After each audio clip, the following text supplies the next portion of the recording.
नमस्कार. मी doctor Isha. Doctor ईशाच palette ह्या आपल्या यूट्यूब चॅनलमध्ये आपल्या सगळ्यांचं मनःपूर्वक स्वागत आहे.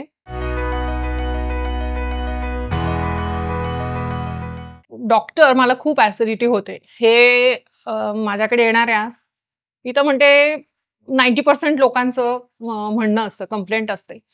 पण ह्या ॲसिडिटीचे म्हणजे ज्याला लोकं ॲसिडिटी समजतात सगळेच जण, की त्याचे पण प्रकार आहेत हे आपल्याला माहिती आहे का? नाही ना? ओके. तर ते समजून घेऊयात आज आपण. का? तर त्यानुसार ट्रीटमेंट बदलते आणि त्यानुसार तुम्हाला कुठल्या कॅटेगरीमध्ये तुम्ही बसतात आणि मग त्यानुसार आपल्याला काय त्याला औषधं घेता येतील, हे सुद्धा सगळं आज आपण ह्या व्हिडिओमधून जाणून घेणार आहोत. म्हणून व्हिडिओ शेवटपर्यंत बघा. बरेच जण म्हणतात, की आम्हाला डायरेक्ट औषध सांगा. पण तुम्हाला काय त्रास होतोय, हे जर तुम्हाला समजलं नाही किंवा त्याची कॅटेगरी कुठली आहे, हे जर तुम्हाला समजलं नाही, तर रँडम औषध घेऊन किंवा मी नुसतं औषध सांगितलं, तरी पण फायदा नाही. म्हणून मी जे काही आता वर्णन पुढे करणार आहे ॲसिडिटीच्या प्रकारांचं, ते नीट ऐका. ते जर तुम्हाला लागू होत असेल, तर ते औषध तुम्हाला लागू होईल. म्हणूनच हे समजून घेणं फार महत्वाचं आहे, की तुम्हाला हायपो ॲसिडिटी आहे की हायपर ॲसिडिटी. आता हायपो ॲसिडिटी आणि हायपर ॲसिडिटी असं काय? तर हायपो ॲसिडिटी म्हणजे ॲसिडिटी कमी असणे. कमी म्हणजे जास्त म्हणजे तर ॲसिड कमी प्रमाणात सिक्रीट झालं किंवा व्यवस्थित सिक्रीट न झाल्यामुळे जर पचन नीट झालं नाही, ज्याला आपण साध्या भाषेमध्ये म्हणतो अजीर्ण, इनडायजेशन किंवा अपचन म्हणजे हायपो ॲसिडिटी. आणि त्याच्या पुढची स्टेज असते ती म्हणजे की हायपर ॲसिडिटी म्हणजे की ज्याच्यामध्ये अति प्रमाणात पित्त तयार होतं आणि मग जो त्रास होतो त्याला म्हणतात हायपर ॲसिडिटी. त्यामुळे हे मुख्य प्रकार झाले हायपो ॲसिडिटी आणि हायपर ॲसिडिटीचे. पण ही ॲसिडिटी होतेच का? किंवा हायपो काय किंवा हायपर काय? ह्याचं सुंदर कारण एका वाक्यामध्ये आयुर्वेदाने सांगितलेलं आहे, एका सूत्रामध्ये. ते म्हणजे की "रोगाः सर्वेपि मंदेग्नौ, सुतराम् उदराणि च, मलिनैः च अन्नैः जायन्ते मलसंचयात्." म्हणजे काय? तर अ, रोग जे आहेत ना, ते सगळेच्या सगळे कुठलेही रोग त्याचं मूळ कारण जे आहे ते म्हणजे की अग्नी मंद होणे. अग्नी म्हणजे डायजेस्टिव्ह फायर. ती तुमची डायजेस्टिव्ह फायर जेव्हा कमी होते किंवा ती नीट काम करत नाही, एक तर एक्सेसिव्ह होते किंवा कमी होते. ती तिच्या बॅलन्स्डमध्ये जेव्हा काम करत नाही, तेव्हा सगळे रोग जे असतात ते मूळ धरायला लागतात तुमच्या शरीरामध्ये. म्हणून आयुर्वेदामध्ये सगळ्या रोगांचा जो रस्ता असतो तो पोटामधून जातो असं सांगितलं आहे. म्हणून पोटाची पहिले ट्रीटमेंट केली पाहिजे. पोटाची ट्रीटमेंट म्हणजेच काय तर अग्नीची चिकित्सा केली पाहिजे. मलिनैः अन्नैः असं त्यांनी इतकं सुंदर सांगितलंय, की हा अग्नी का खराब होतो? तर मलिन अन्न आपल्या पोटामध्ये जातं आणि अधिक मलसंचय होतो. मलिन अन्न म्हणजे काय हो?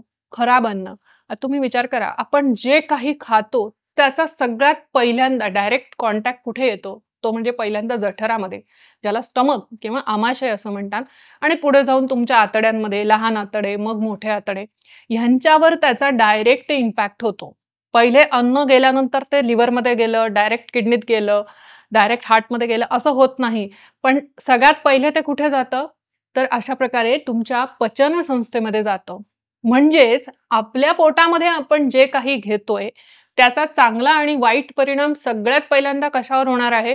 तर तुमच्या पचन संस्थेवर होणार आहे.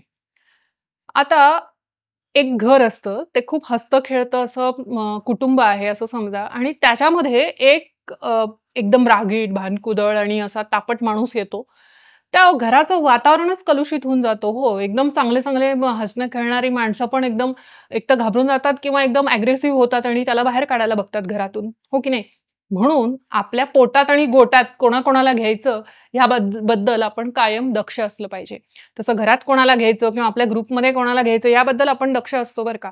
त्यामुळेच आपण ते सिक्युरिटी लावतो खाली, हो की नाही? कोणालाही असं आपल्या घरामध्ये आपण घेत नाही. आपल्या ओळखीचे असतील, आपल्याला माहिती असेल, त्यांनाच आपण घेतो. आपल्या इव्हन WhatsApp ग्रुपमध्ये सुद्धा हो, एखाद्या अनवॉन्टेड व्यक्तीला आपण काढून टाकतो की नाही, रिमूव्ह. आपल्या पोटात कोणाला घ्यायचं, हे आपण नक्की बघितलं पाहिजे. ह्याचा आपण विचार करत नाही. पण कुठलंही अन्न खातोय, वीकेंड कल्चर बाहेर कसं बनवलं जातंय, काय बनवलं जातंय, त्याची अन्नसूचिता म्हणजे अन्नाचं पावित्र्य किंवा अन्नाची शुद्धी, हायजीन ही पाळली जातीये का? ती जर पाळली जात असेल तर तुम्ही खा ना. पण अशा ठिकाणी तुम्ही खा. पण बऱ्याच वेळा असं होताना दिसत नाही. तर हे वीकेंड कल्चर जसं-जसं सुरू झालंय तसं-तसं बघा तुम्ही ॲसिडिटी नंतर होणारे त्याचे जे काही वेगवेगळे परिणाम हे सुरू झालेले आहेत. अजून कशाचा परिणाम डायरेक्ट होत असेल विचार करा पचनसंस्थेवर. जसं फूड म्हणजे अन्नाचा होतो, आपण जे काही अन्न घेतो त्याचा. तसा दुसरा होतो तो म्हणजे औषध गोळ्यांचा. लोकांना आजकाल असं वाटतं, की मल्टीव्हिटॅमिन मला मिळाले पाहिजे. म्हणून मल्टीव्हिटॅमिनच्या गोळ्यांवर गोळ्या खाणारे लोकं आहेत. माझ्याकडे एक पेशंट आला होता. 10 ते 12 मल्टीव्हिटॅमिन्सच्या गोळ्या रोज खायचा. का तर ह्या व्हिटॅमिनची, त्या व्हिटॅमिनची, ह्या मिनरलची, ह्या कॅल्शियमची, ह्याची. अरे हो, नाही त्याची गरज असते आपल्याला. सायन्सनी सांगितलेलं आहे. त्याचा परिणाम असा झाला, की किडनीला सूज यायला लागली. मग किडनीवर त्याचा विपरीत परिणाम झाल्यावर त्याच्या लक्षात आलं, नाही मग आता बंद केलं पाहिजे. म्हणजेच काय, की मल्टीव्हिटॅमिन्सच्या गोळ्या खाऊनच जर आपल्याला व्हिटॅमिन्स मिळाले असते, तर मग कशाला शेती केली असती माणसानी किंवा कशाला अन्न शिजवलं असतं माणसानी. काही गरजच नाही ना अन्नाची किंवा जे काही आपण खातो भाजीपाला त्याची काही गरजच नाहीये. व्हेज खा, नॉन-व्हेज खा, पण त्या खाण्याची गरजच नाहीये जर तुम्हाला अशा प्रकारे गोळ्यांमधून सगळं सत्व मिळत असतं तर. सगळ्यात योग्य काय आहे? आपलं शरीर गोळ्यांचं बनलेलं आहे का? नाही. आपलं शरीर हे निसर्गामध्ये बनलेलं आहे, सृष्टीने बनवलेलं आहे. त्याच्यामुळे सृष्टीमध्ये मिळणारे तत्व असतात, तेच आपल्या शरीरामध्ये लवकर अॅसिमिलेट होऊ शकतात. म्हणून अन्न खाणं हे गरजेचं आहे. म्हणून व्हिटॅमिन्स हा त्याला पर्याय असू शकत नाही. तुमच्या आहाराला व्हिटॅमिन्स हा म्हणजे व्हिटॅमिन्सच्या गोळ्या घेणं, सप्लिमेंट घेणं हा पर्याय असू शकत नाही. तात्पुरता असू शकतो. मी सुद्धा सांगते, की 3 महिन्यासाठी हे औषध घ्या. अगदी खूपच आता तुमचं B12 कमी झालंय, खूपच तुमचं हिमोग्लोबिन कमी झालंय, इमर्जन्सीमध्ये घ्या. परंतु त्याला सबस्टिट्यूट नाहीये तुमच्या अन्नाला किंवा आहाराला. उलट आहारच असा असला पाहिजे, की आहार हेच तुमचं औषध झालं पाहिजे. इतक्या सुंदर प्रकारे जर तुम्ही आहार घेतला, तर तुम्हाला कशाचीच कमतरता पडणार नाही. दुसरं येतं ते म्हणजे, की जसं हे झालं मल्टीव्हिटॅमिन्सच्या गोळ्या लोकं खातात, सप्लिमेंट्स खातात किंवा सकाळी उठल्या-उठल्या वेगवेगळे शेक्स घेतात, मिल्क शेक्स घेतात. याच्यात हे प्रोटीन आहे, ह्याच्यामध्ये हे व्हिटॅमिन आहे. तर हे खरं तर चुकीचं आहे. त्याच्याऐवजी तुम्ही तुमचा हेल्दी ब्रेकफास्ट करा, नाश्ता करा, जो तुमच्या परंपरेमध्ये चालत आलेला आहे. पुढचं एक येतं ते म्हणजे, की थोडासा कोलेस्टेरॉल वाढला नाही, की लगेच स्टॅटिन्सच्या गोळ्या सुरू होतात. बीपीच्या गोळ्या एका पेशंटने मला सांगितलं, माझं 140 बीपी आलं, एकदाच बघितलं, लगेच बीपीची गोळी सुरू करून दिली. अरे, ते 8 दिवस मॉनिटर केलं पाहिजे, की खरंच ती बीपी आहे का तुम्हाला? मग बीपीची गोळी सुरू केली पाहिजे. मी म्हणत नाहीये, की तुम्हाला इमर्जन्सी 200 बीपी असेल, तर तुम्ही करा ना. बीपी कमी करा बीपीच्या गोळ्यांनी. पण बीपीच्या गोळ्यांची खरंच गरज आहे का लाईफ लाँग? ते बघितलं पाहिजे. तुमचा बीपी खरंच जास्त राहतोय का?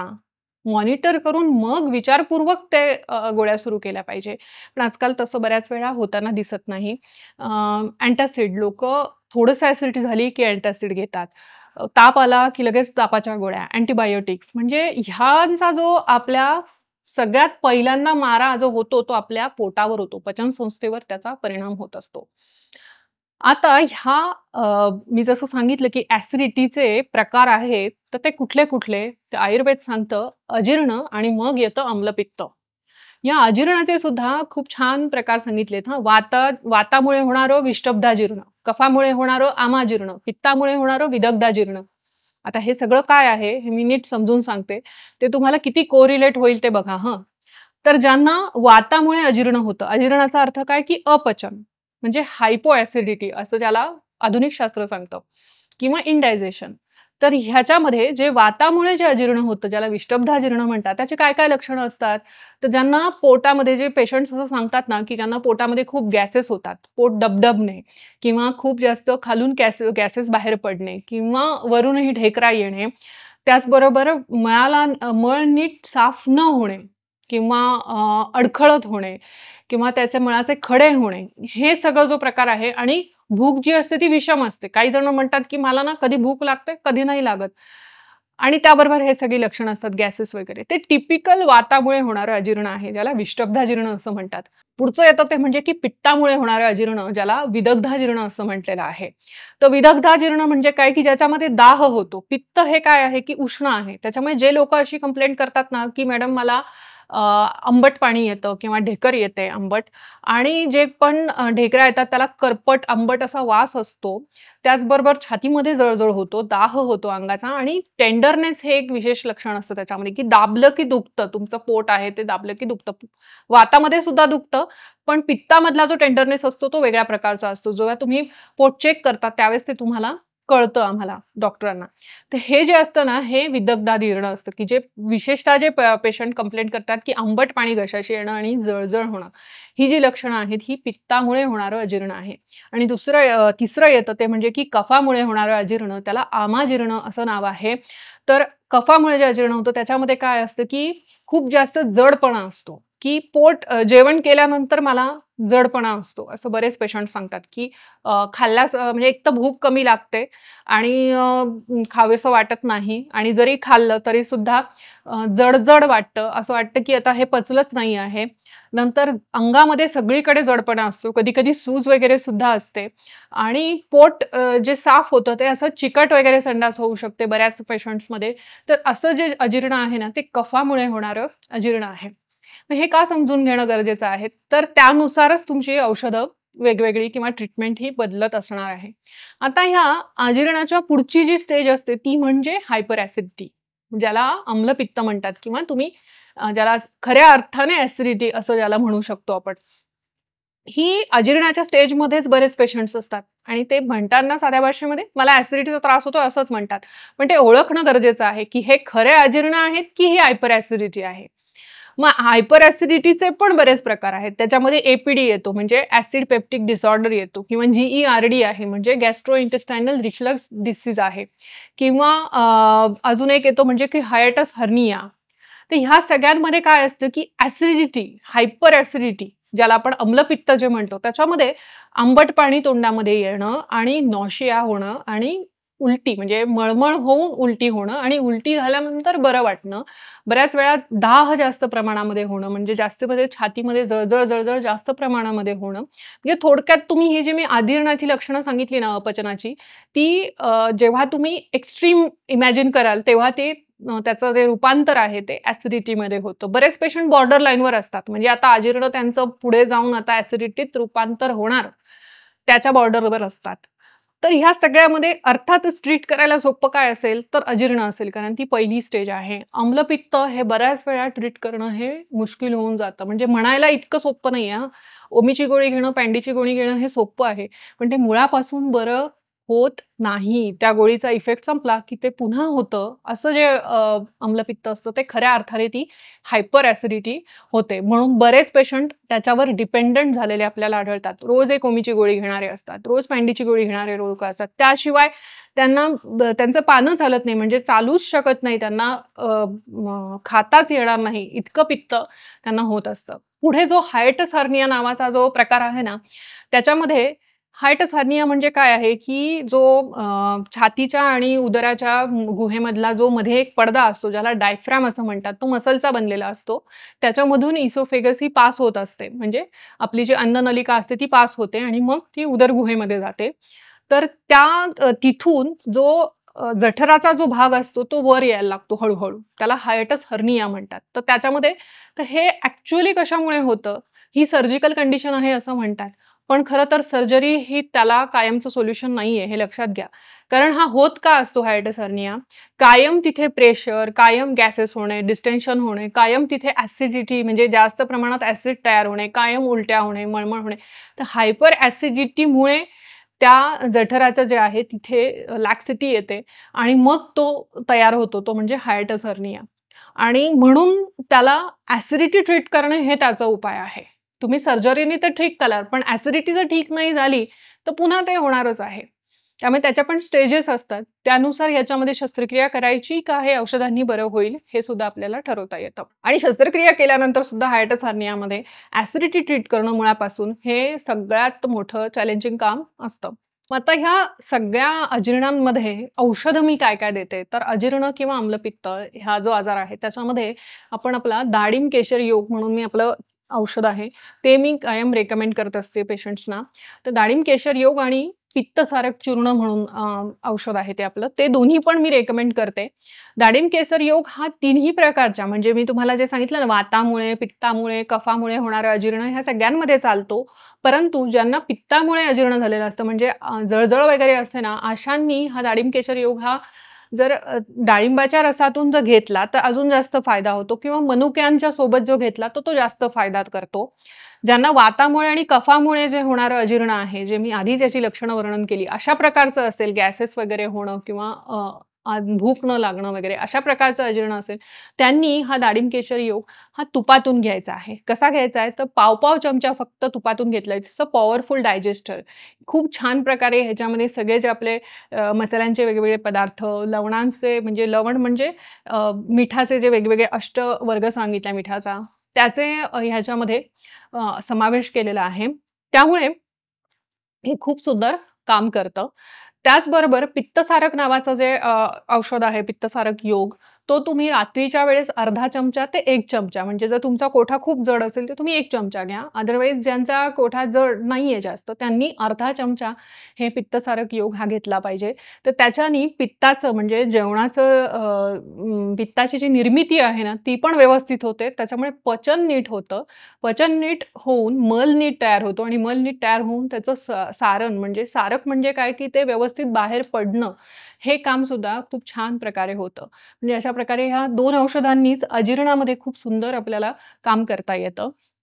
इतकी सुंदर ही दोन्ही औषधं आहेत. आणि सगळ्यात महत्त्वाचं ज्यांना ॲसिड पेप्टिक डिसऑर्डर आहे ना, त्यांनी विशेषतः म्हणजे ॲसिड पेप्टिक डिसऑर्डर म्हणजे मला साध्या भाषेत आता कसं सांगता येईल, की ज्या पेशंट्समध्ये काही खाल्लं तरी उलट्या होतात, मळमळ होते. काही तुम्ही मॅडम मी हे औषध घेतलं तरी मळमळ होते, ते औषध घेतलं तरी उलट्या होतात किंवा साधं वरण-भात जरी खाल्लं तरी आता ह्यांना पचत नाहीये. ह्या स्टेजला त्यांची ॲसिडिटी असते ना, त्यांनी मात्र ही जरी औषधं मी सांगितलेली सेफ जरी असली तरी सुद्धा कन्सल्ट केल्याशिवाय त्यांनी वैद्यकीय सल्ल्याशिवाय कुठलंही औषध किंवा उपचार करू नयेत.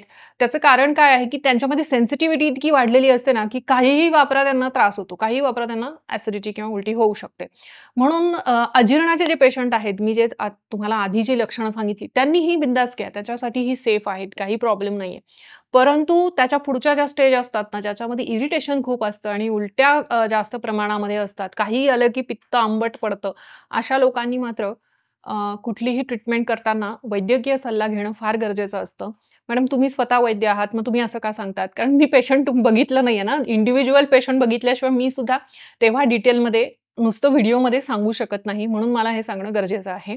दुसरं की अशा प्रकारच्या हायपर ॲसिडिटीमध्ये वमन नावाचं जे पंचकर्म आहे ते खूप छान काम करतं. पहिल्यांदा वमन करायचं आणि नंतर विरेचन करायचं. तर अशा प्रकारे आणि ते पण शास्त्रशुद्ध रीतीने करा. कुठल्याही प्रकारे नुसत्या मिठाच्या पाण्या घेऊन आणि सद्य वमन केलं आणि किंवा कुठलेतरी ज्यूस घेतात लोकं आणि विरेचन करतात. अशा प्रकारे वमन, विरेचन कृपा करून करू नका. शास्त्रशुद्ध पद्धतीने पहिल्यांदा तूप घेऊन, नंतर स्नेहनस्वेदन म्हणजे अंगाला तेल लावून मसाज करून मग अशा प्रकारे जे सांगितलंय ना शास्त्रोक्त पद्धतीने, तसं जर पंचकर्म, तसं जर वमन विरेचन केलं, तर खूप जास्त फायदा या पेशंटमध्ये मुळापासून ॲसिडिटी बरी करण्यासाठी होतो. त्याबरोबरच जेवणाच्या वेळा नियमित असणं. मी जसं म्हटलं, की पोटात आणि गोटात कोणाला घ्यायचं आपल्या, हे आपण कायम त्याबाबतीत दक्ष असलं पाहिजे. तसंच आपल्या जेवणाच्या म्हणजेच आपल्या आहाराच्या बाबतीत थोडक्यात आपण दक्ष असलं पाहिजे. जेवणाच्या वेळा जरी तुम्ही नियमित केल्या ना, तरीसुद्धा बरेचसे प्रॉब्लेम तुमचे सॉर्ट होतील. खूप सारखं-सारखं खाणं कमी केलं, तरीसुद्धा बरेचसे प्रॉब्लेम तुमचे सॉर्ट होतील. खूप बाहेरचं खाणं कमी केलं, त्याचबरोबर रात्री झोपणं किंवा रात्री जागरण करणं हे कमी केलं आणि वेळेवर जर झोपलं, वेळेवर जर उठलं, तरी पण ही दिनचर्या जरी तुमची करेक्ट केली ना, तरीसुद्धा अजीर्ण आणि अपचन किंवा आम्लपित्त हे त्रास खूप चांगल्या प्रकारे आटोक्यात येतात. त्याचबरोबर वेगवेगळ्या प्रकारची आसनं ह्याच्यामध्ये आपण करू शकतो. आसनांसाठी आपण कुठली आसनं आणि प्राणायाम ह्याच्यामध्ये चालतात, त्यासाठी पण आपण एक व्हिडिओ बनवलेला आहे ह्याआधी. तो सुद्धा तुम्ही बघून घेऊ शकतात. त्याची लिंक मी इथे वर देते किंवा डिस्क्रिप्शन बॉक्समध्ये सुद्धा तुम्हाला ती मिळेल. तर अशा प्रकारे व्यायाम नियमित काही नाही तर चालायला लागा. 45 मिनिट्स चालल्याने सुद्धा तुमचं बरंच सारं पचनाला तुमच्या मदत मिळते. तर पचनच नीट झालं नाही, तर मग पुढे ॲसिडिटी होणारच आहे. त्याच्यामुळे अन्नाचं पचन नीट होण्यासाठी ह्या सगळ्या बाबींचा जरूर समावेश करा आणि अजीर्ण आणि आम्लपित्त मुळापासून नष्ट करा. आणि मी ही जी सांगितलेली औषधं आहेत, ती मी स्वतः बनवते आणि त्याचे रुग्णांमध्ये खूप सुंदर मला रिझल्ट्स मिळाले आहेत आत्तापर्यंत. ती तुम्हाला कुठे मिळतील, तर हा जो नंबर इथे डिस्प्ले होतोय स्क्रीनवर तिथे किंवा जी आपली वेबसाईट आहे www.drishazpalette.com ह्यावर सुद्धा तुम्ही ती मागवू शकतात. तेव्हा माहिती कशी वाटली मला नक्की कळवा. त्याचबरोबर व्हिडिओ लाईक, कमेंट, शेअर जरूर करा, जेणेकरून ज्यांना ह्याची गरज आहे त्यांच्यापर्यंत हा पोहोचेल आणि अशीच शास्त्रशुद्ध माहिती घेऊन पुन्हा भेटूयात. तोपर्यंत नमस्कार.